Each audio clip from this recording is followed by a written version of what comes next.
Number 9, the Minnesota Gophers, the Golden Gophers. I forgot their team name for a second, but I mean, I don't know that they really deserve it anyway. Not to start out on a downer, but like, is Ben Johnson on the hot seat? I understand they were decent last year, right? Like they finished ninth place in the conference. I think they were better than most people expected them to be, and they return a star in Dawson Garcia, who is, I mean, he's legit. Like he's definitely a matchup problem for pretty much every team in the Big Ten, and he's definitely going to put up numbers again this year, just because of what he can do in the post, in the mid range. He's a problem. After that, though, it gets a little bit dicey. Like, Mike Mitchell's a nice role player, I think. He averaged 10 points a game last year. And it's a lot of newcomers to this roster who did well at their previous destinations. Like, they brought in Tyler Cochran from Toledo, 14 points a game last year. Femi Odekale from New Mexico State, 10 points a game last year. Frank Mitchell from Canisius, 12 points, 11 boards a game. But is that the starting group? Because that's a lot of guys that you need to translate right away. And just the overall talent on the roster, to me, just isn't there. I think they're definitely less talented than they were last year with the losses of Cam Christie, Elijah Hawkins, etc. I don't know that this is going to be a great year for Minnesota.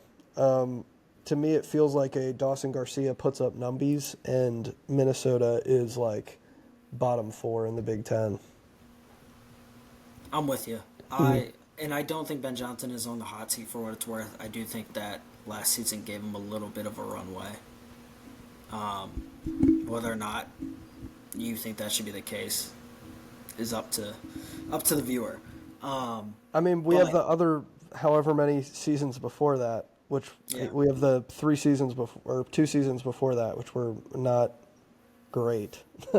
So I don't know. It's like how many years can you exist in the basement of the conference before change has to be made, you know? Just ask Chris Collins. Yeah, I knew that was coming, yeah. So maybe that's the mold Minnesota's trying to follow. I'm with you. It's weird. For what they added in the transfer portal in terms of kind of increasing or improving the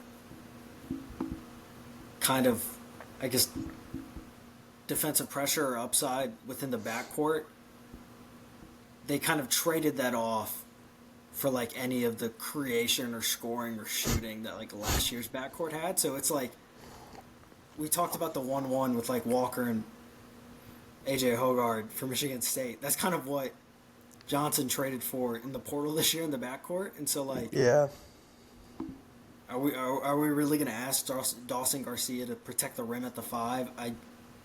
History has not shown that to be the case. Yeah, right. So, I'm with you. Dawson Garcia putting up like 20 and 9 on this team seems like a lock. Like I think voters at the end of the season are going to wrestle with whether or not they should include him on preseason or postseason ballots, because it's like, oh man, look at his counting stats. Yeah. Also, Minnesota finished 5-15 in the conference. You know. Yeah. So, I don't. It's going to feel like an empty calories type of year for Dawson Garcia, but I don't think it's his fault. You know, like, what is he supposed to do about that? Yeah, I don't know. I'm with you. I don't think there's enough talent on the roster. I do think Ben Johnson is pretty safe and maybe a scenario at other schools where he would not be. Sure. I don't think Minnesota makes the tournament. I think that goes without saying, though. Yeah.